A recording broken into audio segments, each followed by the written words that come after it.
ভরা রেস্টুরেন্টের সবার সামনে একটা অপরিচিত ছেলে আমার কপালে শব্দ করে চুমু দিয়ে শটান হয়ে আমার সামনের চেয়ারে বসে পড়ল। আমি আকস্মিক ধাক্কাটা সামলাতে না পেরে বিস্ময়ে থ মেরে রইলাম। মুখ আপনা আপনি হা হয়ে গেছে। ছেলেটা ঠোঁটে মুচকি হাসি বজায় রেখে আমার দিকেই তাকিয়ে আছে। আমার পাশে আমার বান্ধবীও হতভম্ব চোখে তাকিয়ে পরিস্থিতি বোঝার চেষ্টা করছে। ছেলেটার এমন নির্লিপ্ত চেহারা দেখে আমার অস্বস্তির পরিমাণ আরও বেড়ে গেল। রেস্টুরেন্টে সবার চোখ আমাদের দিকে। আমি ধীরে ধীরে অনুভব করলাম আমি লজ্জা পাচ্ছি, ভীষণ পরিমাণে লজ্জা পাচ্ছি। কোনো ঘটনার তাৎক্ষণিক প্রতিবাদ করার ক্ষমতা কোনো কালেই আমার ছিল না। বেশি কথা বলা আমার পছন্দ না, কিন্তু এই লোকটাকে কিছু বলা প্রয়োজন। অপরিচিত একটা মেয়েকে পাবলিক প্লেসে টুক করে চুমু খাওয়ার অপরাধে অন্তত 2-4টা বকা হলেও দেওয়া দরকার, কিন্তু লোকটার চাহনি দেখে কিছু বলার ভাষাও যেন হারিয়ে ফেললাম। আশ্চর্য, এই লোকটা এমন করে তাকিয়ে আছে কেন? সিরাত ডার্লিং, আমি তোমাকে অনেক মিস করছিলাম, চলো একটা হাগ করি। কি সাংঘাতিক কথাবার্তা! আল্লাহ! ছেলেটা আমার দিকে এগিয়ে আসছে। আমার গলা বেয়ে ঘাম ছুটে গেল। অতিরিক্ত পানি পিপাসায় পিপাসিত হয়ে আমার গলা শুকিয়ে কাঠ হওয়ার পথে। নির্ঘাত এই লোকটা পাগল। না, এক মুহূর্ত থাকা যাবে না এখানে, না হলে এই লোকটা আমাকে আজ মেরেই ফেলবে। আর চোখে একবার রেস্টুরেন্টের দরজার দিকে তাকিয়ে আরেকবার অসহায় চোখে লোকটার দিকে তাকালাম। এমনভাবে তাকিয়ে আছে যেন আমাকে চেনে। আমি নিজেও কনফিউজড হয়ে ভাবলাম, আমি কি আদৌ লোকটাকে চিনি? উড়োতে রাখা ব্যাগকে শক্ত করে আঁকড়ে ধরে দিলাম এক ভোদৌড়। এমন দৌড় দিলাম যেন নবাব সিরাজউদ্দৌলার চিরশত্রু মীর কাসেম আমাকে তলোয়ার নিয়ে ধারা করছেন। একটা চলন্ত বাসে উঠে সোজা বাড়িতে পৌঁছে স্বস্তির নিঃশ্বাস ফেললাম আমি। রাতে সেই দুপুরবেলা বাড়িতে পৌঁছানোর পর শাওয়ার নিলাম, ঘুমালাম। আম্মুর সাথে গল্প, ছোট ভাইয়ের সাথে খুনসুটি, এত কিছু করলাম। তবুও ওই পাগল লোকটার কথা এক মুহূর্তের জন্য ভুলতে পারছি না। লোকটার উপর এখন ধীরে ধীরে রাগ লাগছে। প্রতিক্রিয়াটা এতক্ষণ পর ধীরে ধীরে উদয় হলো। তখন লোকটার সামনে এলে কি হতো? রাগে আপাদমস্তক জ্বলছে। এত বড় সাহস! চিনি না জানি না হুট করে চুমু খাবে কেন? রাগের মাথায় পড়াতে মন বসাতে পারলাম না। কপাল কুঁচকে আসে। বারবার লোকটার চাহনি চোখের সামনে ভাসছে। ওই লোকটাকে আরেকবার সামনে পেলে মেরেই ফেলবো। বেয়াদব, অসভ্য ইতর। কাঁদো কাঁদো হয়ে মায়ের সামনে গেলাম। মা, জানো আজ একটা লোক আমাকে কি করেছে? মায়ের মুখের রং মুহূর্তেই পাল্টে গেল। কে কি করেছে? হুশ হলো আমার। ইস, কি করতে যাচ্ছিলাম আমি! চুমুর মতো একটা লজ্জার ব্যাপার কি আমি বলে দিচ্ছিলাম? এমনিতেই মা আমার বিয়ে নিয়ে উঠে পড়ে লেগেছে, আর বাবা জানলে তো কলেজে যাওয়া বন্ধ করে দেবে। হতাশ মুখে মাকে কিছু না বলে নিজের রুমে চলে আসলাম। একটু পর ইফতি এলো রুমে, বলল বাবা আমাকে ডাকছে। বুকে হাতুড়ি পেটানোর শব্দ হলো আমার। বাবাকে আমি জমের মতো ভয় পাই। বাবা কি এই চুমুর ব্যাপারটা কোনো প্রকারে জানতে পেরেছে? জানলেও জানতে পারেন, কারণ রেস্টুরেন্টের অবস্থান বাবার অফিসের আশেপাশে। খানিকটা দ্বিধাবোধ নিয়ে বাবার সামনে দাঁড়ালাম। বাবা গম্ভীর মুখ। আমার ভয় হলো খুব, যদিও ওনার মুখ সবসময় এমনই থাকে। হিম ধরা গলায় বললাম, বাবা আমাকে ডেকেছ? বাবা এবার গম্ভীর চোখে তাকালেন। আজ নাকি রেস্টুরেন্টে গিয়েছিলে দুপুরে, কার অনুমতি নিয়ে? বুক ধুকধুক করছে। নির্ঘাত বাবা জানতে পেরেছে, আজ আমাকে মেরেই ফেলবে হয়তো। মাকে বলে গিয়েছিলাম, শিলাও ছিল আমার সাথে। বাবা এবার ধমকে উঠলেন। কিসের মা? আমাকে একবার বলার প্রয়োজন বোধ করনি? কলেজে পড়ো, ছোট নেই তুমি, বাচ্চা দুটো মেয়ে, কোনো অভিভাবক ছাড়াই হুট করে এত দূরে গেলে কোন সাহসে? যদি কিছু হয়ে যেত আমাকে অন্তত একবার ফোন করতে পারতে। যাও পড়তে বসো। এরপর থেকে বাড়ি যেতে হলে তোমার মা এবং আমি দুজনের কাছেই পারমিশন নিয়ে বের হবে। জি বাবা। মুখ কালো বাবার সামনে থেকে চলে আসলাম। বাবা এসব ব্যাপারে খুবই স্ট্রেট। ঠিকই বলেছেন তিনি। আজ যদি বড় কেউ আমার সাথে থাকতো তাহলে এমন অপ্রীতিকর পরিস্থিতির সম্মুখীন হতে হতো না। আমি আঞ্জুমান সিরাত, ইংলিশ নিয়ে অনার্স প্রথম বর্ষে অধ্যয়ন করছি। আমার ছোট ভাই ইফতি 4র্থ শ্রেণীতে পড়ে। বাবা মা আর আমার ছোট ভাই, মোট 4 জন সদস্য নিয়ে ছোট্ট পরিবার আমাদের। বাবা সরকারি চাকরিজীবী আর মা গৃহিণী। বাবা মার শাসনের কোনো কমতি রাখেনি, তবু এই ছোট্ট পরিবারের ভালোবাসার কমতি নেই। এক কথায় হ্যাপি ফ্যামিলি। ছোটবেলা থেকেই বেশ ভালোই ছাত্রী আমি। এই পড়াশোনার চক্কর আর বাবা মার চাপে কোনোদিন রিলেশনের মতো একটা সম্পর্কে জড়ানোর সময় সুযোগ হয়নি। টানা 1 মাসের পকেট মানি জমিয়ে আজ দুপুরে আমার বান্ধবী শিলার সাথে শহরের বেশ নামি দামি একটা রেস্টুরেন্টে চাইনিজ খেতে গিয়েছিলাম। সেখানেই ঘটলো অঘটন। এক অর্ধপাগল লোক আমার গালে চুমু দিয়ে আরও বলে, ডার্লিং চলো হাক করি। ভয়ে আমার কলিজা এতটুকু হয়ে গিয়েছিল। তখন এমন সিচুয়েশনে পড়তে হবে আমি কখনো ভাবতেও পারিনি। একরাশ চিন্তা নিয়ে কম্পন হাতে শিলাকে কল করলাম। বেচারির কি অবস্থা কে জানে। প্রথম রিংয়েই রিসিভ করলো সে। আমার কি হবে এখন? খুব ভয় করছে রে। আমাকে তখন একা বাঘের খাঁচায় ফেলে এখন জিজ্ঞেস করছিস কি হবে? প্লিজ এভাবে বলিস না। শিলার ব্যবহার বরাবরই ওই রকম, ভালো করে কারোর সাথে কথা বলে না, বললেও ঘ্যাট ঘ্যাট করে বলে। আমি বেশিরভাগ সমস্যাই শিলা সলভ করে। ভয়ের এখনো কি দেখেছিস? ওই ছেলেটা কি করেছে জানিস? জোর করে তোর নাম্বার নিয়েছে। কি, তুই দিয়ে দিতে পারলি নাম্বারটা? না দিয়ে কি করব? হুমকি দিচ্ছিল আমাকে, গান দিয়ে নাকি শুট করবে। ভয়ের পরিমাণটা আস্তে আস্তে বাড়তে লাগলো। তুই গুলি দেখেছিলি? না দেখিনি, তবে আমার মনে হয়েছে লোকটা মিথ্যে বলেনি। দোস্ত কি করবি, কিছু ভেবেছিস? ভাবাভাবির কিছু নেই। আমি এক্ষুনি মোবাইল সুইচ অফ করে রাখবো। বিকেল থেকে আননোন নাম্বার থেকে কল আসছে আমার মোবাইলে। শিলার কল কেটে আমি মোবাইলটা বন্ধ করে রাখলাম। হতে পারে ওই আননোন নাম্বারটা ওই পাগল লোকটার।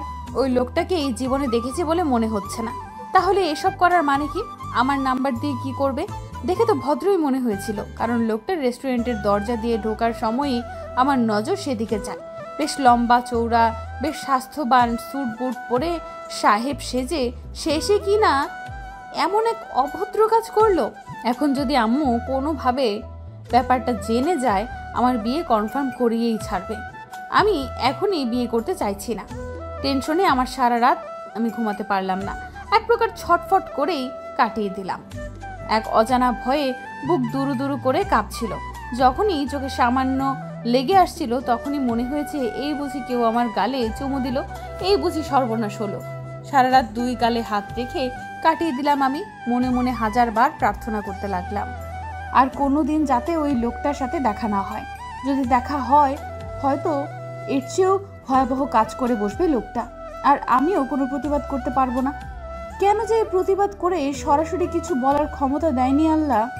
এখন আমার রাগ লাগছে। এভাবেই এক অচেনা আগন্তুকের ভয়ে সিরাতের সারা রাত ঘুম হলো না। শেষ রাতের দিকে একটু ঘুম এসেছিল, তারপর কখন সে ঘুমিয়ে পড়েছে জানা নেই তার।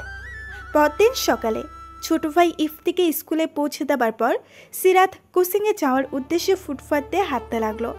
কোচিং সেন্টার সামান্য দূরে, রিক্সা করে না গেলেই নয়, কিন্তু টাকা জমানোর লোভে সে রাস্তাটা হেঁটে হেঁটেই পার করছে।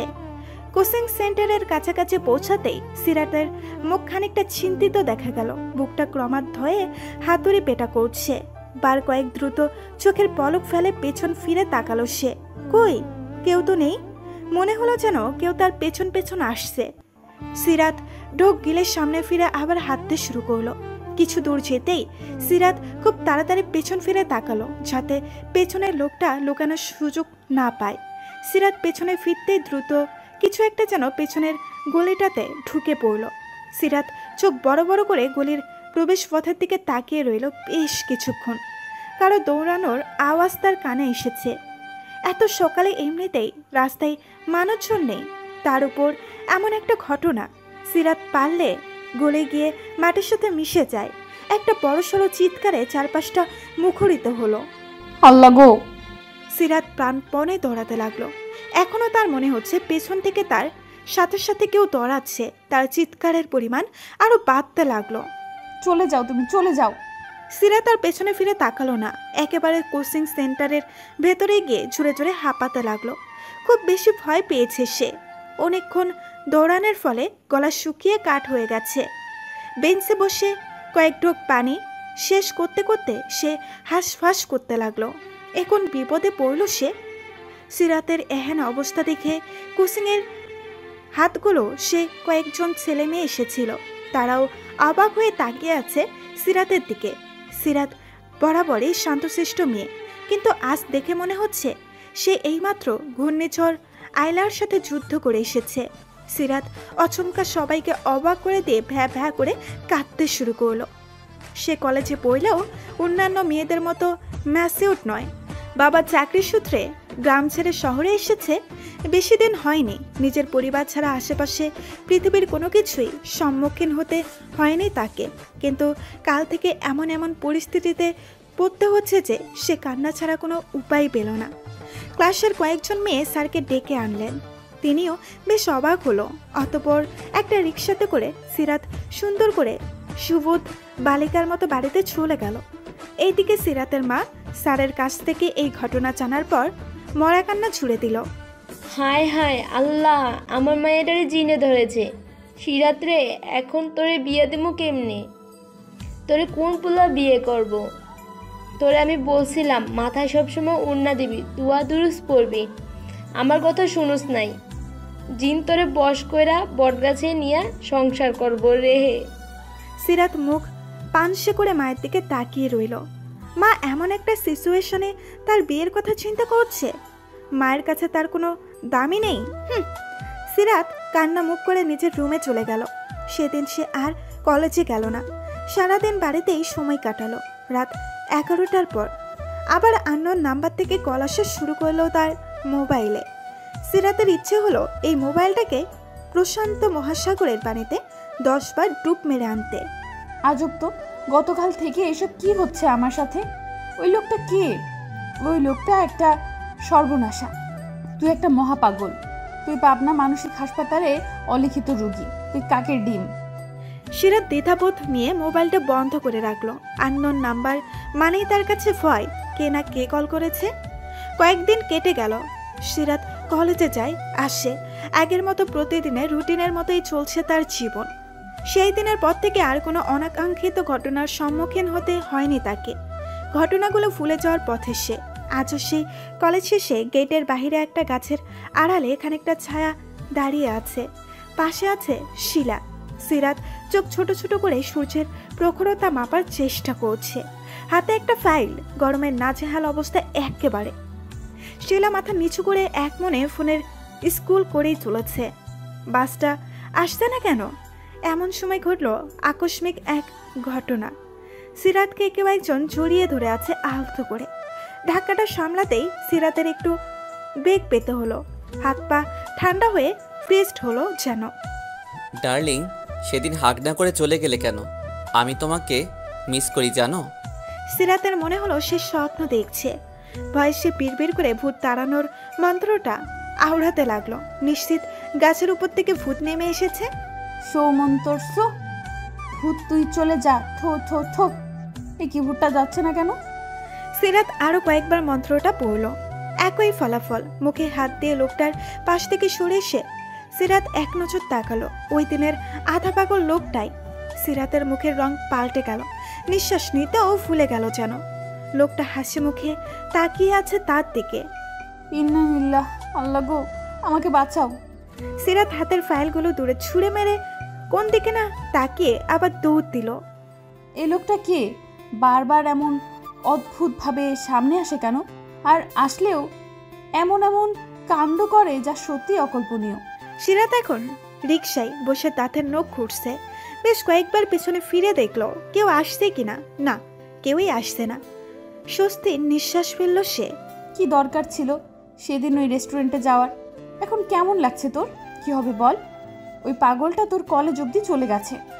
সিরাত আপন মনে বিড়বিড় করতে লাগলো। তারপর অনুভূতিহীন দৃষ্টিতে আকাশপানে তাকিয়ে রইল। এসব কি হচ্ছে? কেন হচ্ছে? এমনিতেই নিজের সমস্যার কুলোয় না, তার উপর জুটলো ওই অর্থপাগল লোকটা। এরপর যদি বাড়িতে চলে আসে। সিরাত এবার শব্দ করে নাক টানতে লাগলো। রিক্সাওয়ালা বার কয়েক পেছন ফিরে তাকিয়ে আবার নিজের কাজে মনোযোগ দিল। কাক ডাকছে। মধ্যাহের সূর্যি মামাও যেন চলমান রিক্সাটার সাথে এগিয়ে চলেছে সামনে। সিরাত বাড়ির সামনে দরজাতে খেয়াল করলো অনেকগুলো অপরিচিত মানুষের জুতো। ভেতর থেকে হাসাহাসির শব্দ আসছে।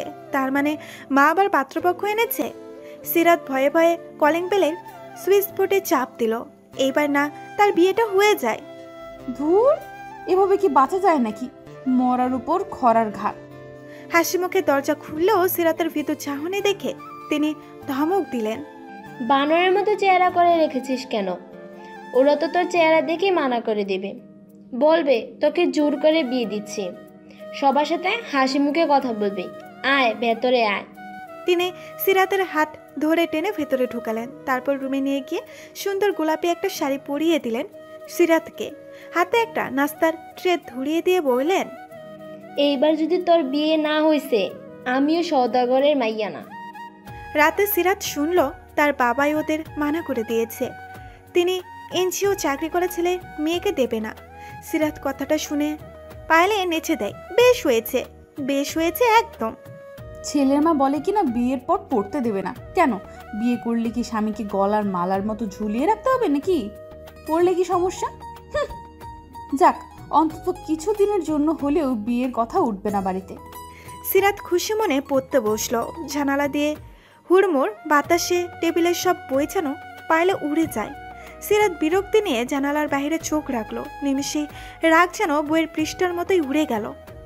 অকৃত্রিম চাঁদের আলোটা বড়ই মুগ্ধকর, সত্যিই মুগ্ধকর। সেদিন ছিল সোমবার। সিরাত যথারীতি কলেজ শেষ করে বাড়িতে ফেরার অপেক্ষায় বাসের জন্য দাঁড়িয়ে আছে। তার মতোই দাঁড়িয়ে আছে আরো অজস্র শিক্ষার্থী। সবার উদ্দেশ্যেই বাড়ি ফেরা। আকাশের অবস্থা ভালো নয়, যে কোনো সময় ঝমঝমিয়ে বৃষ্টি নামতে পারে। ছাতাও নেই সাথে। আজকাল আবহাওয়াও যেন মানুষের সাথে মশকরা শুরু করেছে। এই রোদ, এই বৃষ্টি, কোনো নিয়মনীতি মানে না। আর এটা বাংলাদেশ, ঋতু অনুযায়ী চলবে জানি, তা না করে সব মিলেমিশে একাকার করে ফেলেছে। মৃত বাতাস বইছে। সিরাতের বাসটা মিস হয়ে গেছে। বাস এসেছিল ঠিকই, কিন্তু মানুষের হুড়হুড়িতে সে উঠতে পারেনি। এখনো নিজেকে মানিয়ে নিতে পারেনি সে এই শহরের সাথে। পরের বাসটা কখন আসবে জানা নেই তার। তবুও দাঁড়িয়ে আছে সে। একটু পর পর চোরা চোখেও তাকাচ্ছে এই দিক ওই দিক। ওই পাগল লোকটা না আবার উদয় হয়? সিরাতের ভয়টাই সত্যি হলো। অবাকের সাগরে ডুব দিয়ে সে খানিকের জন্য ধ্যান হারিয়ে ফেলল। লোকটা এবার তাকে পালানোর কোনো সুযোগ দিল না। লোকটা তাকে কোথাও টেনে নিয়ে যাচ্ছে। সিরাত শুধু বোকার মতো শূন্য দৃষ্টিতে অনুসরণ করে গেল। চোখ মুখ শুকিয়ে পাঙ্খর বন্য হয়ে গেছে। এই মুহূর্তে দেখে মনে হবে সে রক্ত শূন্যতার রোগী। লোকটা তাকে কলেজের একটু দূরে কার পার্লার করার জায়গাটাতে এনে দাঁড়ানো শত শত গাড়ির একটিতে বসিয়ে নিজেও বসলো। সিরাত চোখ টিপ টিপ করে লোকটার দিকে তাকিয়ে অচমকা ঠোঁট উল্টে শব্দ করে কেঁদে উঠল। বিনীত কণ্ঠে বলল, প্লিজ প্লিজ, আমার কোনো ক্ষতি করবেন না, আমি কিছু করিনি, সত্যি বলছি। লোকটা যেন সিরাতের কথায় বেশ মজা পেল। ঠোঁটের কোণে উকি দিল ছোট্ট হাসি। গলা খানিকটা খাতে নামিয়ে বলল, আমি কি কিছু করেছি রাত? সিরাত বোকাবনে কান্না থামিয়ে তাকিয়ে রইল। আবার চোখের ভাসা ভাসা চিকন রক্তগুলো লাল হয়ে গেছে। সদ্য কয়েক ফোঁটা অশ্রু বিসর্জনের পরেও চোখ টলমল করছে। লোকটা সিরাতের গালে আহত করে হাত রাখলো। দুজনের মাঝে বেশ দূরত্ব। সিরাত এবার এক অদ্ভুত কথা বলল, আপনি আমাকে সবসময় ইয়ের মতো করেন কেন? ইয়ে মানে কি রাত? ইয়ে মানে বউ। লোকটা হাসি দিয়ে বলল, কি করেছি আমি? সিরাত এবার নাক টেনে টেনে বলতে শুরু করলো, আপনি আমার কপালে চুমু দিয়েছেন, জড়িয়ে ধরেছেন, এখন আবার আমার গালে হাত রেখেছেন। এগুলো আপনার বউয়ের সাথে করতে পারেন না? আমার সাথে কেন এমন করছেন? আমার মা বাবা জানলে আমাকে মেরে ফেলবে, আর পড়তে দেবে না। লোকটি এবার শব্দ করে হেসে দিল। হাসির ঝংকারটা সিরাত বেশ মনোযোগ দিয়ে শুনল। লোকটাকে এখন আর বিপজ্জনক মনে হচ্ছে না। আচ্ছা, আপনি কি পাগল? ঠিক ধরেছ, আমি বেশ কয়েক মাস পাগলা গারোতেই ছিলাম। সিরাতের মাথায় এবার ভন ভন করে ঘুরতে শুরু করলো। ইচ্ছে করলো লোকটাকে সে নিজেই নিজ খরচে পাবনা পাঠিয়ে দেয়। ওনার আরো দীর্ঘমেয়াদী চিকিৎসা প্রয়োজন। সিরাতের মাথায় এবার ভন ভন করতে শুরু করলো। ইচ্ছে করলো লোকটাকে সে নিজের খরচে পাবনা পাঠিয়ে দেয়। ওনার আরো দীর্ঘমেয়াদী চিকিৎসা প্রয়োজন। তার মানে আপনি সত্যিই পাগল? আমি অনেক আগেই রিকভার করেছি রাত। Now I am totally fine. না না, আপনি এখনো পাগল, যেমন তেমন পাগল না, একটা বদ্ধ পাগল। সিরাত এবার একটু নিজেকে গুটিয়ে নিল। এই লোকটা তো আসলেই পাগল। গলা শক্ত করে কিছু বলার চেষ্টা করলো, কিন্তু সমস্যা হলো, গলা শক্ত হয়ে গিয়েছে। তার কণ্ঠ আরো নরম শোনায়। আপনি আমার সাথে এমন করেন কেন? লোকটা এবার নিজের মাথার ঝগড়া চুলগুলোকে হাত দিয়ে এলোমেলো করে মাথার নিচু করে লজ্জা নিবারণের চেষ্টা করলো। ঠোঁট বাঁ দিকে প্রসারিত করে বলল, তোমাকে লজ্জা পেতে দেখলে, ভরকাতে দেখলে আমার ভীষণ ভালো লাগে। আপনি আমার পিছু কেন নিয়েছেন? আপনি আর আমার সাথে কোনো অশুভ আচরণ করবেন না, বুঝেছেন? সিরাত মুখে রক্তিম আভা নিয়ে দেখলো লোকটা তার কথা শুনে আবারও হাসছে। আজব তো, সে কি হাসার মতো কোনো কথা বলেছে? তার কণ্ঠস্বর কি কঠিন শোনায়নি? সিরাত গলা খাকারে দিয়ে ঢুক গিলল একটা। তার লজ্জা লাগছে। লোকটা এমন কেন? মিস আঞ্জুমান সিরাত, তুমি কি জানো আমি গত 1 বছর ধরে তোমাকে পাগলের মতো খুঁজছি। আমি একজন এনএসআই অফিসার। সময় সুযোগের অভাবে তোমাকে আমি হারিয়ে ফেলেছিলাম সেদিন, কিন্তু অ্যাট লাস্ট তোমার খোঁজ পাই গত 2 মাস আগে। সেই থেকে শুরু। লোকটা বিরতিহীনভাবে আরো বলতে লাগলো, হুটহাট লজ্জা পাওয়া মেয়েটাকে আমার ভীষণ ভালো লেগে গেল একদিন। সে নিজেতেই সীমাবদ্ধ জানি, কিন্তু আমার একদিন ইচ্ছে জাগলো, ইস যদি তার পৃথিবীতে আমিও থাকতে পারতাম। আমি ধীরে ধীরে অনুভব করতে লাগলাম তুমি আমার কাছে অনেক স্পেশাল একজন, খুবই স্পেশাল। আমার জীবনে তোমার উপস্থিতি খুবই জরুরি। আমি তোমাকেই চাই। তুমি আমার আশেপাশে থাকলে আমার কি যে হয়ে যায় রাত, আমি জাস্ট বোঝাতে পারবো না। একটু ছোটখাটো চিৎকার দিল। নাউজুবিল্লাহ নাউজুবিল্লাহ, ছি, আপনার লজ্জা করছে না? আপনি একটা মেয়েকে এসব বলছেন? এসব কথা শুনে আমার নিজেরই তো কেমন কেমন লাগছে। আপনি আমার সামনে আর আসবেন না, কখনোই আসবেন না। সিরাত ডোর খুলে বেরিয়ে এলো। কি অসভ্য লোক রে বাবা! অসভ্যের মতন তার সাথে বেরিয়ে এসেছে। লোকটা আবার পেছন পেছন আসতে কিনা দেখার জন্য। সিরাত পেছনে ফিরে তাকালো। লোকটার মুখে হাসি নিয়েই তাকিয়ে আছে। তাড়াতাড়ি ঘাড় ফিরিয়ে সামনে তাকাতেই পেছন থেকে একটা আওয়াজ আসলো, তুমি 1000 বার বললেও তোমাকে ছাড়ছি না রাত। তুমি যেখানে আমিও সেখানে। আমার নামটা মনে রেখো, সাবির, সাবির মোস্তফা। সিরাত বিড়বিড় করল, সাবির না কাবির? অসভ্য পাগল অফিসার। সিরাত বাড়ি আসতেই মাকে ব্যাগ গুছাতে দেখে জিজ্ঞেস করলো, মা কোথায় যাচ্ছ? আমরা কি আজ কোথাও যাচ্ছি? সিরাতের কথায় তার মা বেশ রেগে গেল। কোথাও যাচ্ছিস মানে? তোর ছোট খালা তানিশার আকল তুই জানিস না? আমার হয়েছে যত জ্বালা। কি পড়ালেখা করিস রে তুই? সামান্য এই কথাটা মনে রাখতে পারলি না? সিরাত ভাবুক কণ্ঠে বলল, আমাদের তো কাল যাওয়ার কথা। হ্যাঁ, কিন্তু তোকে তো সকালেই বললাম আজই যাব আমরা। কাল থেকে হরতাল চলবে, গাড়ি ট্রেন সব বন্ধ। তখন গিয়ে লাভ কি? সিরাত বিরস মুখে নিজের রুমে ব্যাগ গুছাতে চলে গেল। হাজারবার ভেবেও কুল করতে পারল না যে তার মা আসলেই সকালে যাওয়ার কথা বলেছিল কি না। আবার মনে মনে খুশিও হলো গ্রামের বাড়িতে যাবে বলে। ওই পাগল লোকের কথা কয়েকদিনের জন্য অন্তত ফোলা যাবে। তানিশা আন্টির সাথেও বেশ মজা করা যাবে। খুশিতে সিরাতের বাকবাকম অবস্থা। প্রথম ট্রেন, বাস, তারপর ফেরিতে করে নদী পার করে অবশেষে সিরাত তার পরিবার পৌঁছলো তাদের মামা বাড়ি। দীর্ঘ পথ পাড়ি দিতে গিয়ে সবার নাজেহাল অবস্থা। গভীর রাত, সবাই প্রায় ঘুমিয়ে গেছে। শুধুমাত্র বড় মামি আর মেছো মামি সিরাতরা আসবে বলে জেগেছিল। ফ্রেশ হয়ে কোনো রকম কম কথাই খেয়ে দিয়ে ঘুমাতে চলে গেল। এর মাঝে হুট করে সিরাতের বাটম ফোনে কল আসায় তার মা আর বাবা দুজনেই ফ্রু কুচকিয়ে তাকালো। সিরাতের বাবা গম্ভীর গলায় বললেন, এত রাতে তোমাকে কে কল করেছে? সিরাত ভয়ে এতটুকু হয়ে গেল। এই আননোন নাম্বারের চক্করে তার বাবা পর্যন্ত তাকে সন্দেহ করছে। আমতা আমতা করে বলল, শিলা বাবা, আমি পৌঁছেছি কিনা তাই জিজ্ঞেস করতে কল দিয়েছে হয়তো। ও কিভাবে জানলো যে তুমি আজ এখানে আসবে? সিরাতের গলা বেয়ে টুপটাপ ঘাম ঝরছে। মিথ্যে কথা বলার সময় তার গলা কাঁপে। আমি শিলাকে আজ কলেজে বলেছিলাম বাবা, ও আমার খুব ভালো বান্ধবী, অনেক খেয়াল রাখে। সিরাতের মা তীক্ষ্ণ চোখে তাকিয়ে আছে। দেখে মনে হবে কোনো কিছুর সীমাকরণ মেলাতে চিন্তায় তিনি মগ্ন। সিরাতের বাবা এবার বললেন, তোমার মোবাইল দাও দেখি।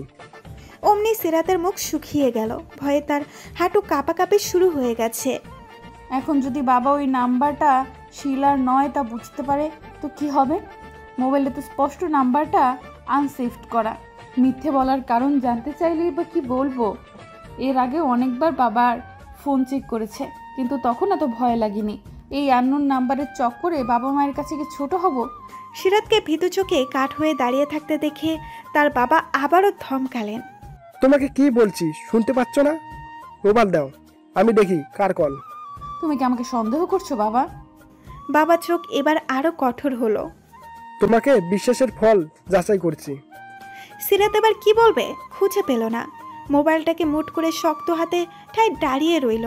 মনে মনে প্রার্থনা করলো, আল্লাহ এইবারের মতো বাঁচিয়ে দাও। এমন সময় সিরাতের ছোট খালা তানিশা রুম থেকে বেরিয়ে এলো। সিরাতকে দুই হাতে জড়িয়ে ধরে ঘুম ঘুম কণ্ঠে বলল, তোরা চলে এসেছিস? খেয়েছিস কিছু? চল আমার সাথে ঘুমাবি তুই। সিরাতের বড় মামিও তানিশার সাথে তাল মেলালো। হ্যাঁ নিয়ে যাও তো। দেখ দুজন মিলে মেয়েটার সাথে কি শুরু করে দিয়েছে। কে না কে কল করেছে। ও তো বললো ওর বান্ধবীর কল। এত পুলিশি জেরার কি আছে? তানিশা যাও, সিরাতকে নিয়ে ঘরে যাও। বড় মামির কথায় সিরাতের মা বাবা আর কোনো কথা বলার সুযোগ পেল না। তানিশা সিরাতের ব্যাগ উঠিয়ে সিরাতকে নিয়ে নিজের রুমে চলে এলো। সিরাত মনে মনে স্বস্তির নিঃশ্বাস ফেলল, বাঁচে গেল। তানিশা হলো সিরাতের ছোট খালা। সিরাত তাকে আন্টি বলেই ডাকে। তাদের বয়সের পার্থক্য মাত্র 4 বছর। সিরাতের মা ভাই বোনদের মধ্যে সবাই বড়। তার বিয়ের 2 বছর আগে তানিশার জন্ম হয়। সিরাতের সাথে তার গলায় গলায় ভাব। সে সিরাতকে কত কিছুই বোঝাক না কেন, সিরাত সিরাতি, একেবারে ঘুর কোনো, খুবই অল্পভাষী।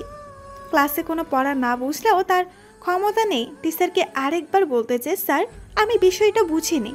কিন্তু তানিশা একেবারেই উল্টো, সিরাতের বিপরীতমুখী। তবুও তাদের গলায় গলায় ভাব। রুমে আসতেই সিরাত আবার কেঁদে দিল। শুকনো মুখে কাঁদতে কাঁদতে বলল, তানিশা আন্টি, আমাকে না একটা লোক কি করেছে জানো? আমি নিশ্চিত ওই পাগল লোকটাই আমাকে কল করে।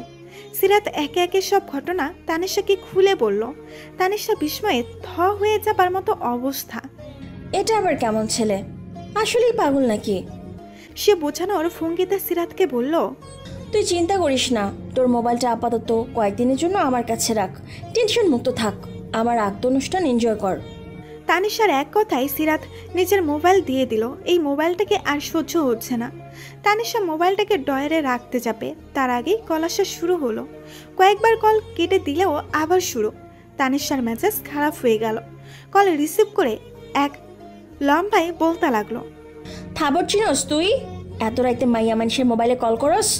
তুই তো বেড়া লুচ্চা, বেহায়া, বেশরম। সামনে থাকলে জুতা দিয়া মালা গলা দিতাম তোর। তো 14 গোষ্ঠী বাদামি মা। ও পাশের লোকটা কি বলল শোনা গেল না। খানিকক্ষণ পর তানিশা চেতে গিয়ে আরো বড় বড় করে বলল, কি কইলি তুই? আমারে ভয় দেখাস? সিরাত তোর কি লাগে? সিরাতরে দিয়া কি করবি? আমার ভাষা খারাপ? তোর সাহস থাকলে গঞ্জের সওদাগর বাড়িতে আয়। সিরাত এতক্ষণ চোখ বড় বড় করে তাকিয়ে তানিশার বকবকানিগুলো শুনছিল। শেষের দিকে তার মামা বাড়ির ঠিকানা বলে দেবার কপাল চাপড়ালো। মোবাইলটা তানিশার কাছ থেকে প্রায় ছিনিয়ে নিয়ে কলটা কেটে দিল। তারপর ভয়ে ভয়ে কণ্ঠে বলল, আন্টি এটা কি করলে তুমি? ঠিকানা দিয়ে দিলে কেন? এখন যদি এখানেও চলে আসে কি করব তখন? আসলে আসবে, আসার জন্যই তো এত কিছু বললাম। আমি দেখতে চাই লোকটা আসলে কে। তানিশা স্বাভাবিক কণ্ঠে উত্তর দিল, আন্টি তুমি জেনে বুঝে এটা করতে পারলে? এটা যদি ওই লোকটা হয় তাহলে আমার কপালে শনি আছে। আর ধুর, এত ভয় পাচ্ছিস কেন? তুই কোনো কারণ ছাড়াই ভয় পাস সব সময়। এখানে আসা তো সহজ নাকি? চল ঘুমো, যা হবে দেখা যাবে, আমি আছি না। সিরাত মুখ কাছুমাছু করে একপাশে শুয়ে পড়ল। মনে সংশয়ের দানা বিচ্ছে। কি হবে সামনে? ওই লোকটা যাতে আর ওর সামনে না আসে আল্লাহ। মামা বাড়িতে সিরাতের সময় বেশ ভালোই কাটছে। সকল মামাতো ভাই বোনদের সাথে মজা আড্ডায় বেশ ভালোভাবে মেতে আছে সে। প্রতি বিকেলে গ্রামে ঘুরতে বের হওয়া, সকলের সাথে বসে নাস্তা করা, রাতে না ঘুমিয়ে সবাই একসাথে গল্প করে রাত পার করে দেওয়া, ডিভিডি প্লেয়ারে গান বাজিয়ে নাচা, খুব সুন্দর সময়গুলো যেন চোখের পলকেই চলে গেল। এর মধ্যেই একদিন শুভক্ষণে তানিশার আকত হয়ে গেল। তানিশাকে এখনই উঠিয়ে নেওয়া হয়নি। তার বর আভরটে একটা কোম্পানিতে কর্মরত, 1 মাসের ছুটিতে এসেছিল মাত্র। পরে 6 মাসের ছুটি নিয়ে আসলে বড় করে অনুষ্ঠান করে তানিশাকে শ্বশুরবাড়িতে তুলে দেওয়া হবে। সিরাতের মা, ভাই, বোনদের সবার বড় হয় তার কাজের অন্ত নেই যেন। এই কারণে আকদ অনুষ্ঠান শেষ হবার পরই তাদের বেশ কয়েকদিন এখানেই থাকতে হবে। এই নিয়ে সিরাত আর তার ভাই ইফতির খুশির সীমা নেই। ইফতি এখানে এসে দৌড়াদৌড়ি শুরু করে দিয়েছে। শহরে থাকলে সারাদিন চুপচাপ বসে থাকে, খেলার মতো কেউ নেই। বিকেলবেলা সবার নাস্তার পর্ব চলছে। বাড়িতে এখনো বেশ কয়েকজন মেহমান রয়ে গেছে। সিরাতের বাবা গেছে তাদের দাদু বাড়িতে। মা সারাদিন ব্যস্ত থাকে, শুধু খাওয়ার সময় যা একটু সিরাত আর ইফতিকে নজরে রাখেন। নাস্তা শেষে সিরাত আর তানিশা বের হলো বাড়ির সামনে উঠানে হাঁটতে। তানিশাকে দেখে মনেই হবে না সে একজন কনে। বাকিদের মতোই হেসে খেলে ঘুরে বেড়াচ্ছে, খাচ্ছে দাচ্ছে, মুখে লজ্জার কোনো আফা নেই। ওরা কথা বলতে বলতে অনেক দূর হেঁটে চলে এলো। ইফতি সিরাতের এক আঙুল ধরে লাফাতে লাফাতে হাঁটছে। গুধুলির আলোমাখা আকাশপটে বড়ই স্নিগ্ধ দেখাচ্ছিল। পাখিরা ধীরে ধীরে নিড়ে ফিরছে। ওরা একটা পেয়ারা বাগানে এসে পা থামালো। বড় বড় ডাসা পেয়ারা ধরেছে। ইফতি বায়না করেছে সে পেয়ারা খাবে। তানিশা আশেপাশে তাকালো, বাড়িঘর চোখে পড়ছে না, কোনো মানুষজনও নেই। সিরাতকে উদ্দেশ্য করে বলল, তুই দাঁড়া এখানে, আমি ইফতিকে নিয়ে পেয়ারা পাড়তে যাচ্ছি, বাস পাই নাকি একটা দেখি। সিরাত আশেপাশে তাকিয়ে ভয়াতুর কণ্ঠে বলল, আমি একা দাঁড়িয়ে কি করব? আরে কেউ আসছে নাকি? পাহারা দিবি গাধি, কেউ আসলে আমাদেরকে বলবি। আয় ইফতি চল। তানিশার ইফতি চলে গেল পেয়ারা বাগানের ভেতরে। আর এদিকে সিরাত অস্থির পায়ে এইদিক ওইদিক হাঁটছে। আবার উকি দিয়ে দেখতে লাগলো কেউ আসছে কিনা। বেশ অনেকক্ষণ হয়ে গেল তানিশা আসছে না। সিরাতের এবার ভয় করছে। ইতি উতি করে তাকিয়ে তানিশাকে বেশ কয়েকবার ডাকলো। তার আওয়াজ সামনে নারিকেল গাছটা পর্যন্ত পৌঁছেছে কিনা সন্দেহ।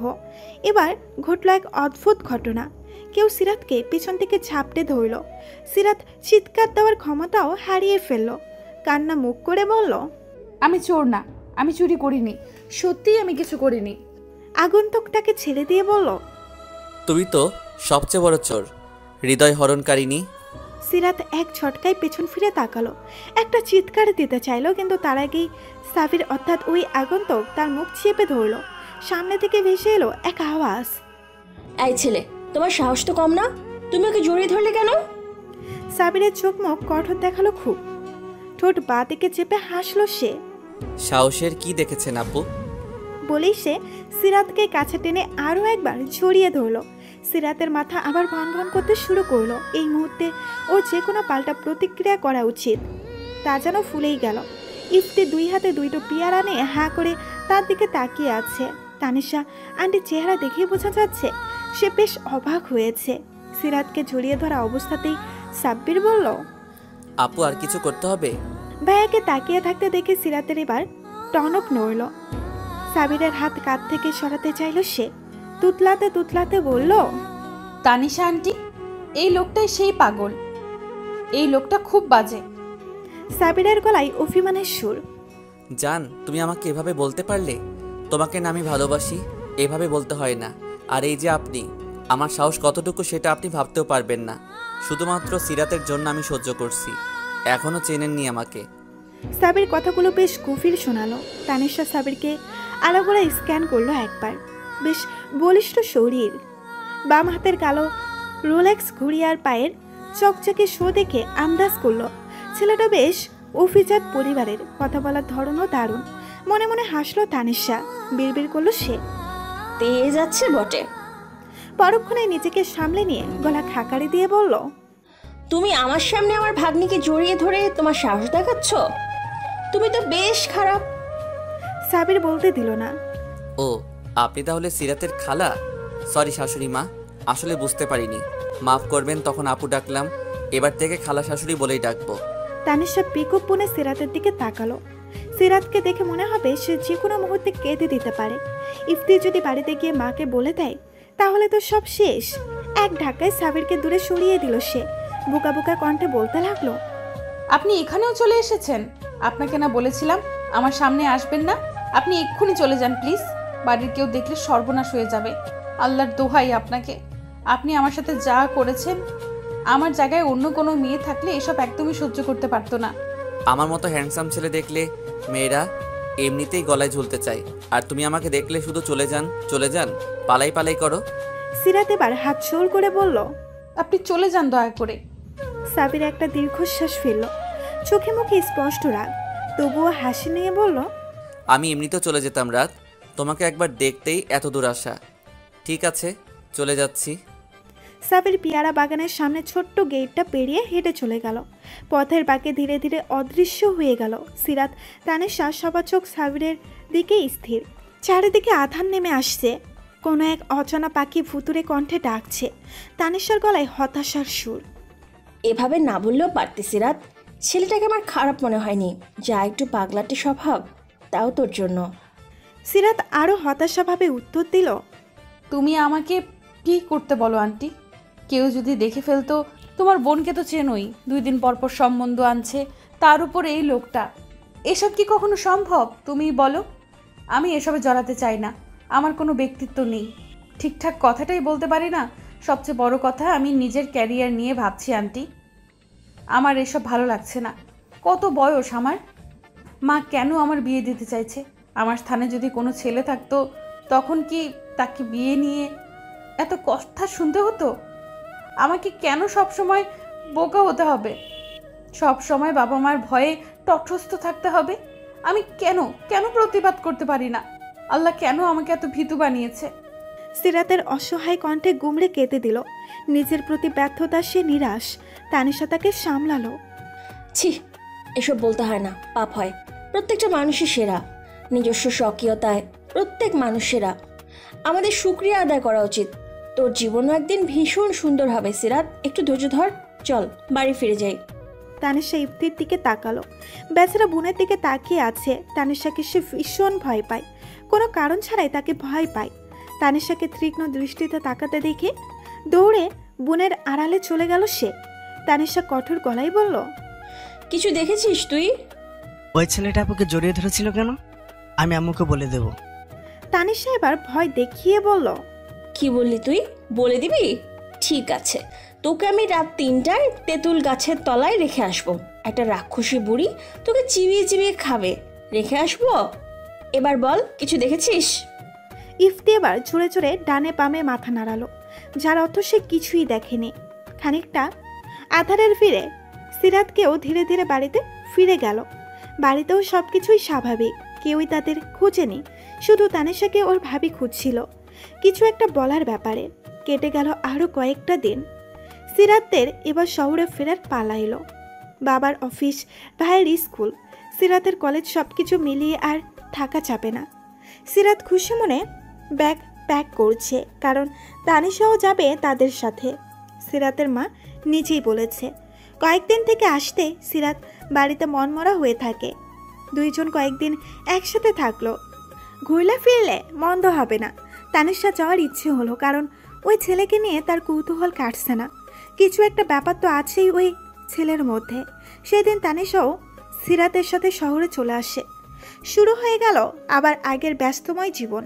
তার ফাঁকে ফাঁকে তানিশার আগমন নিয়ে হালকা ঘোরাঘুরি, আবার তানিশার আর সিরাতের মাঝে ওই ছেলে নিয়ে বিশদ গোপন আলোচনাও চলে।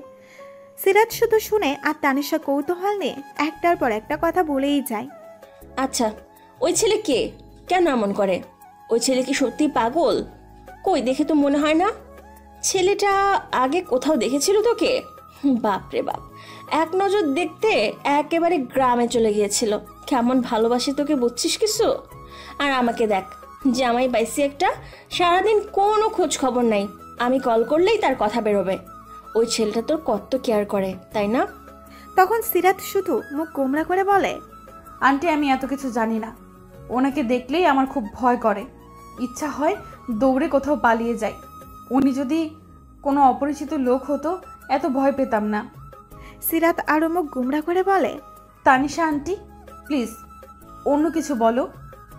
ওই সাবিরের কথা শুনতে শুনতে আমার কান পচে গেছে। তুমি শুধু বারবার ওনার কথা বলো কেন? তানিশা পেট ফাটা হাসি নিয়ে বলে, আরে গাধি, তুই আসলেই একটা নিরামিষ। তোর এখন ব্লাশিং করার কথা, আর তুই বলছিস তানিশা আন্টি। এসব বলে না, তোর দ্বারা না কিচ্ছু হতো না। আমি থাকলে এতক্ষণে আরও কত কিছু যে হয়ে যেত। তুই তো এখনো চলে যান, কথা বলবেন না, এগুলোতেই পড়ে আছিস। সিরাত অনেকক্ষণ ভেবেও তানিশার কথার অর্থ কুল করতে পারল না। এতক্ষণে কি হয়ে যেত আন্টি? তানিশা শুধু বিরস ভঙ্গিতে তাকালো। তোর মাথা আর আমার মুন্ডু হতো। তোকে এ টু জেড সব বলা লাগে, আর যা তো কিছুই বলতাম না আর। আরে ভাই, প্রেম হতো প্রেম, বুঝিস নাই? এরই মাঝে সিরাতের জন্য আরও একটা সম্বন্ধ আসে। এটাও তার বাবা রিজেক্ট করে দেয়। সিরাতের মার তখন নাজেহাল অবস্থা। রান্নাঘরের মেঝেতে পা ছড়িয়ে মরা কান্না ঝুড়ে দেন তিনি। স্বামীকে শুনিয়ে শুনিয়ে বলতে থাকেন, মইরা জামুগা, সব মাইয়া গো বিয়া হয়ে যাইতাছে গা, আর আমার মাইয়াটা এখনো ঘরে বইসা আঙ্গুল চুষতাছে। বলি, নিজেরই কোনো রাজার বংশধর ভাবো তুমি? নিজের মায়ারে কোন হানে কোন রাজপুত্রের লহে বিয়া দাও, আমিও দেখব। ওর জন্য কি রাজপুত্র বইয়া থাকছে? 2 দিন পর যখন মাইয়ার চোখ বাহিরে বের হইয়া যাইব, তখন বুঝবা। সময় থাকতে বিয়া দাও। একদিকে সিরাতের মা কাঁদে, অন্যদিকে সিরাত বালিশে মুখ গুজে কাঁদে, কারণ মায়ের কথার উপর কিছু বলার ক্ষমতা তার নেই। মা কেন এমন করে? সে কি কখনো তাদের কথার বাইরে গিয়েছে? তবু কেন মায়ের মুখে এমন খারাপ কথা শুনতে হয়? কই, শিলার মা তো ওর সাথে এমন ব্যবহার করে না। মায়ের কথা মতো চলেও সব কথা শুনে ওইসব কথা শুনতে কোন মেয়ের ভালো লাগবে? তানিশা সিরাতকে সান্ত্বনা দেয়, সিরাত, তুই আপার কথায় কিছু মনে করিস না। আপা গোপনে কিন্তু তোর সুনামও করে। রাগের সময় মাথা ঠিক থাকে না, আমরা সবাই জানি। তুই খুব ভালো মেয়ে। তোর মতো মেয়ে এই যুগে 10 বার খুঁজলেও পাওয়া যাবে না। তুই সুন্দরী বলেই না আপার চিন্তা হয়, সবসময় চোখে চোখে রাখে। আজকালকার মেয়েরা ছেলেদের চেয়ে বেশি খারাপ। ভুলিয়ে ভালিয়ে তোকে কোথায় নিয়ে যাবে টেরও পাবে না। জানিস তো যুগ কত খারাপ। আর কাঁদিস না রে। সিরাত তবুও কাঁদে। তার দুঃখের যেন শেষ নেই। প্রতিটি ছোট ছোট বিষয় নিয়ে সে কাঁদে। কোথায় যেন শুনেছিলাম রূপবতী মেয়েরা ভীষণ বোকা হয়। আরও কয়েকদিন পরের কথা, কলেজে বাস মিস হয়ে যাওয়ায় সিরাত আর অপেক্ষা করলো না। একটা পাবলিক বাসে উঠে একেবারে জানালার সিটের সাথে মিশে গেল। খুব কমই এই ধরনের বাসে যাতায়াত করার সুযোগ হয়েছে।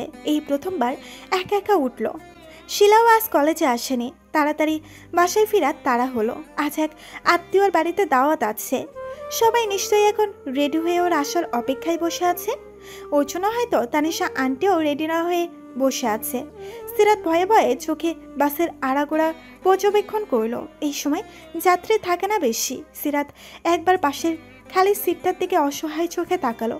খুব করে চাইতে লাগলো কোনো মেয়ে যাতে এই সিটে বসে, কোনো ছেলের পাশে যাতে ওকে বসতে না হয়। সিরাত দোয়া কবুল হলো না। অল্পক্ষণের মধ্যেই এক লোক বসলো সিরাতের পাশের সিটে। সিরাতের দৃষ্টি তখন জানালার বাহিরে। পাশে কারো উপস্থিতি টের পেয়ে ভীতু চাহনিতে ঘাড় ঘুরিয়ে তাকিয়ে একটা বড়সড় ধাক্কা খেলো। লোকটা ভাবলেশহীনভাবে রুমাল নিয়ে মুখ মুছছিল।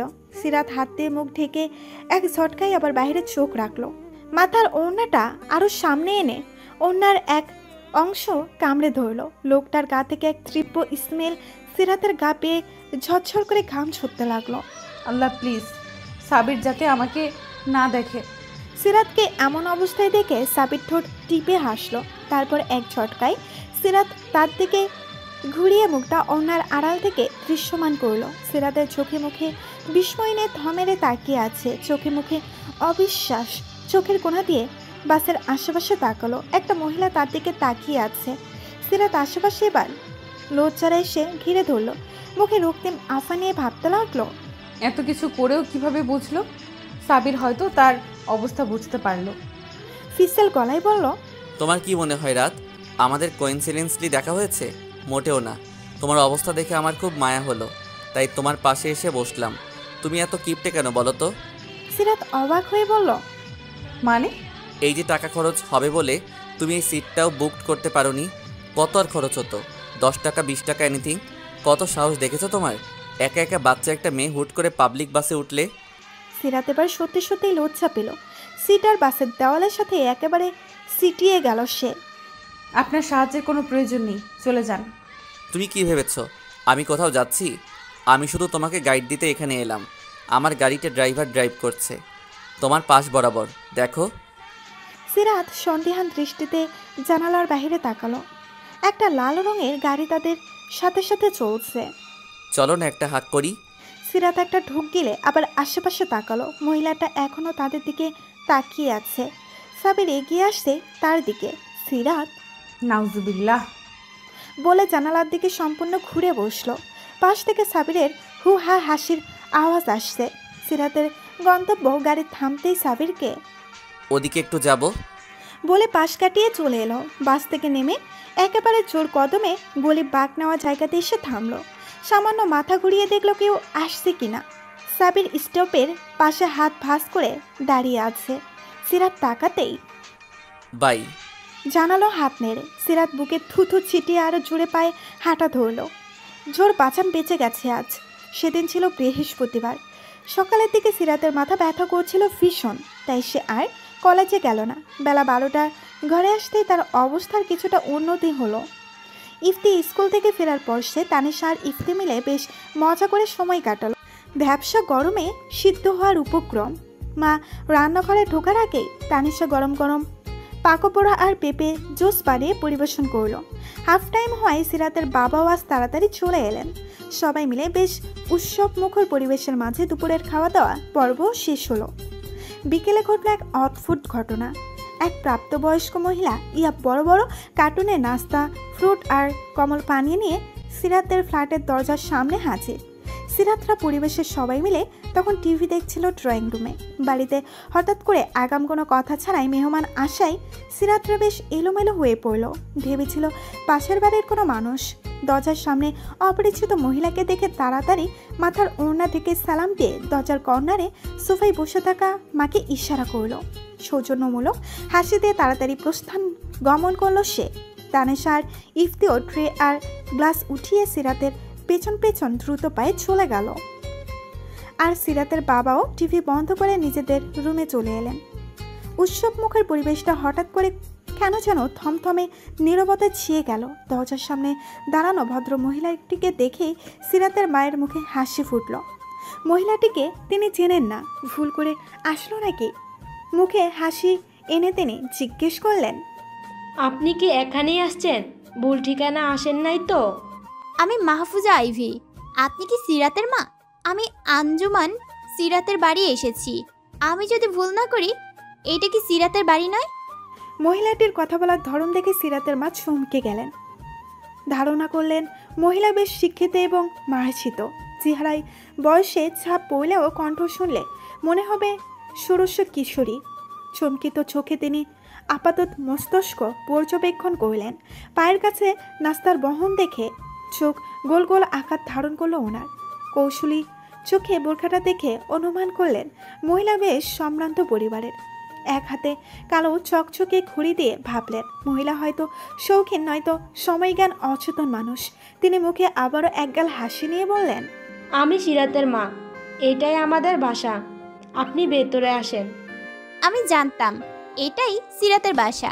চলুন তাহলে ভিতরে যাওয়া যাক। আসেন। সিরাতের মায়ের মুখে বিশ্ব জয়ের হাসি। এই মহিলা সিরাতের জন্য সম্বন্ধ নিয়ে এসেছে নিশ্চিত। কি মার্জিত ব্যবহার, ধনীও মনে হয়। এমন একটা ঘরে যদি সিরাটার বিয়ে দিতে পারি আর কোনো চিন্তা থাকবে না। জৈনক ভদ্রমহিলা মাহফুজা আইভি সিরাতের মায়ের সাথে খেচুড়ে আলাপ শুরু করে দিলেন। যে কোনো মানুষকে কয়েক মিনিটের মধ্যে আপন করে নেওয়ার অভাবনীয় ক্ষমতা আছে তার। সিরাতের মাকে খুব সহজেই নিজের ভক্ত বানিয়ে নিলেন। তবে তিনি কোনো খেচুড়ে আলাপ করতে আসেননি, স্বয়ং নিজের একমাত্র ছেলের বিয়ের সম্বন্ধ নিয়ে এসেছেন। ছেলে তার সিরাতকে প্রথম দেখেই ভালোবেসে ফেলেছেন। সিরাতের বাবার সাথে আলাপে বসলেন এবার। কয়েক মিনিটের মধ্যে সিরাতের বাবা খুব ভেবেচিন্তে কাল ছেলেকে সহ দাওয়াত করলেন। স্বামীর সম্মতিসূচক ইঙ্গিত পেয়ে সিরাতের মা আহ্লাদে আটখানা যেন। সিরাতের জন্য হঠাৎ এত বড় বাড়ি থেকে সম্বন্ধ আসা, সিরাতের বাবার গোপন সম্মতি, কাল ছেলেকে সহ নিমন্ত্রণ, সব যেন কেমন কাকতালীয়ভাবে ঠিক হয়ে গেল। অন্যদিকে এইসব শুনে সিরাতের মাথায় যেন বাস ভেঙে পড়ল। এ কি শুনছে ও? এটা কিভাবে সম্ভব? সব না শুনেই হাউ মাউ করে কান্না শুরু করে দিল সে। কাল ছেলে আসবে শুনে ভয়ে থ মেরে বসে রইল কিছুক্ষণ। কি হবে এবার? হুট করে এসব কি হয়ে গেল? পরদিন সকাল থেকে সিরাতের অস্থিরতা বেড়ে গেল। তার মনে হচ্ছে এইবার আর কোনো রক্ষা নেই। বাবা বোধহয় রাজি হয়েই যাবে। ভাবতেই ঠোঁট উল্টে কাদার উপক্রম হলো সিরাতের। গতকাল রাতেও এইসব নিয়ে চিন্তা করতে করতে ঘুম হয়নি। ছেলে আসবে শুনে কোনো কারণ ছাড়াই সিরাত লজ্জা পাচ্ছে। ছেলের সামনে আসতে বললে কি হবে? আলাদা কথা বলতে দিলে কি হবে তখন? এইসব মাথায় নিয়ে সে লজ্জায় একেবারে নুয়ে পড়ছে। তানিশা সিরাতের এমন অবস্থা দেখে তানিশা হেসে কুটি কুটি। হাসতে হাসতে সে বলল, তোকে কি প্রথমবার পাত্রপক্ষ দেখতে আসছে নাকি? কিছুক্ষণ আগে দেখলাম কাঁদছিস, এখন দেখছি লজ্জায় একেবারে লাল হয়ে গেছিস। কি ব্যাপার? সিরাত তানিশাকে জড়িয়ে ধরল। আন্টি, এইবারের ব্যাপারটা আলাদা। আব্বু মত দিয়ে দিয়েছে, সব ওই মহিলার দোষ। আন্টি, ওনারা একটু পরে চলে আসবে, আমি কি করব? তানিশা পিঙ্কের মতো মাথা নাড়ালো। সবই তো বুঝলাম, কিন্তু তোর এই সাইকোটা কোথায়? আমি যা বুঝেছি এত সহজে কিন্তু হাল ছাড়বার পাত্র নয় সে। সিরাত আবার গাইগুই করে বলল, উফ আন্টি, এইসব বলে ভয় আর বাড়িও না। ওই লোকটার নাম শুনেও আমার ভয় করছে। কখন কিভাবে কোথা থেকে হুট করে সামনে চলে আসে আমি নিজেও ঠাহর করতে পারি না। সব সময় রাত রাত রাত পাত কি সব নামে ডাকে আমায়। ও আন্টি, আমি বিয়ে করব না, প্লিজ কিছু করো। তানিশা আবার পিঙ্কের মতো মাথা নাড়ালো। আমি তোর আন্টি, তুই আমার ভাতিজি, তাই না? ছেলে যদি সুবিধার মনে না হয় এখানেই ল্যাং মেরে ফেলে দেবো, বুঝেছিস? কোন ছেলে কেমন হয় জানা আছে আমার, খালি আসতে দে। আমি আর ইফতি মিলে ছেলেটাকে এমন অবস্থা করব না, সব ভদ্রগিরি ছুটিয়ে দেব। বলে কিনা প্রথম দেখায় ভালোবাসা, কচুর ভালোবাসা ছুটিয়ে দেব। সিরাত খানিকটা স্বস্তির নিঃশ্বাস ফেলে চিন্তিত মুখ করে বসে রইল। তানিশা মিথ্যে কথা বলে না। গ্রামের সকল ছেলের কাছে তানিশা মানেই ভয়। আস্ত একটা ছেলেদের গ্যাং নিয়ে ঘুরত এক সময়। অন্যদিকে সিরাতের মা আজ সকাল থেকে রান্নাঘরে। ওনাকে দেখে মনে হবে রাতেই ওনার জীবন অবসান হবে আজ। মুখে ঘাম একাকার, শাড়ির আঁচলে মুখ মুছছেন বারবার। সিরাত সাহায্য করতে চেয়েছিল, কিন্তু তিনি ধমক মেরে ঘরে পাঠিয়ে দিয়েছেন। সিরাতকে আজ কোনো কাজই করতে দেননি তিনি। একটু আগেই নিজ হাতে সিরাতকে লাল শাড়ি পরিয়ে দিয়ে মোটামুটি একটা পুতুল বানিয়ে রেখে দিয়েছেন। তানিশা সাজিয়ে দিয়েছে ঘরোয়া সাজে। হেঁটে হেঁটে সিরাত যখন একটু আগে রান্নাঘরে উকি দিয়ে গেল, তা দেখেই ওনার যেন সমস্ত ক্লান্তি উবে গেল। মনে হলো যেন আস্ত একটা পুতুল গুটি গুটি পায়ে হাঁটছে। শাড়ি সামলাতে গিয়ে তার অবস্থা নাজেহাল। মেয়েটাকে আজ ভীষণ সুন্দর লাগছে, লাল রংটা খুব মানিয়েছে। তিনি আবার রান্নায় ব্যস্ত হয়ে গেলেন। দুপুরের দাওয়াত এক্ষুনি এসে পড়বে হয়তো। উফ, সিরাতের বাবাটা সেই কখন দোকানে গেল মিষ্টি কিনতে, এখনো এলো না। ইফতিটাও গেছে বাপের সাথে। গরমে নিশ্চয়ই এতক্ষণে ঝুল হয়ে নাকমুখ লাল করে ফেলেছে। কি করছে কে জানে। ঠিক দুপুর 12টা বাজে বাড়ির কলিং বেল বেজে উঠল। কলিং বেলের টন পুরো ঘরময় প্রতিধ্বনি হলো। সিরাতের গায়ে যেন কে কাটা মারল। নিশ্চিত ওরা এসে গেছে। বিছানার চাদর শক্ত করে আঁকড়ে ধরে সে অস্থির পায়ে নিজের রুমে পায়চারি করতে লাগলো। তানিশা একটু দূরে বসে একটা মিষ্টি মুখে পুড়ে সিরাতের কাণ্ড দেখছে। ইফতিও সিরাতের পেছনে পেছনে হাঁটছে। একটা মিষ্টি হাতে নিয়ে বোনকে বলল, আপু, আজ না তোমার বিয়ে? ধরো মিষ্টি খাও। আমি আর আব্বু অনেক দূর থেকে মিষ্টি এনেছি, খাও। বিয়ে করলে মিষ্টি খেতে হয়। সিরাত হাঁটা থামিয়ে ইফতির দিকে ভয়ে ভয়ে তাকিয়ে রইল। তানিশা দিল এক ধমক। আরে দিব একটা চটকানা ইফতিয়া। তোকে আজ তেঁতুল তলায় দিয়ে আসবো। তেঁতুল গাছের রাক্ষসীর সঙ্গে তোকে বিয়ে দিয়ে দেব। সাথে একটা মিষ্টির প্যাকেটও নিয়ে যাবি, দুজনে মিলে ভাগ করে খাস। চল। ইফতি বেচারা মিষ্টিটা হাতে নিয়ে নাদুস নুদুস শরীরে দৌড়ে পালিয়ে গেল। ছেলেটা একটু আগেই গোসল করে এসেছে। তার মায়ের ধারণা ঠিকই গরমে ঘামে ভিজে নাক মুখ লাল করে এসেছে। ওরা দুই ভাই বোনই একরকম। ফলস্বরূপ আবার গোসল করতে হলো। সিরাতের মা অতিথি আপ্যায়ন ব্যস্ত হয়ে গেলেন। মাত্রই গোসল সেরে স্বামীর সাথে কি একটা বিষয় আলাপ করছিলেন। কলিং বেলের শব্দ শুনে এগিয়ে এসে দরজা খুলে দিলেন। মাহফুজা আইভি হাসি মুখে দাঁড়িয়ে আছেন, পরনে ভারী জামদানি শাড়ি। গতকালকের মতো ওনার চেহারায় কোনো তাড়াহুড়া নেই। ওনাকে একা দাঁড়িয়ে থাকতে দেখে সিরাতের মা বললেন, ভাবি জামাই বাবা কোথায়?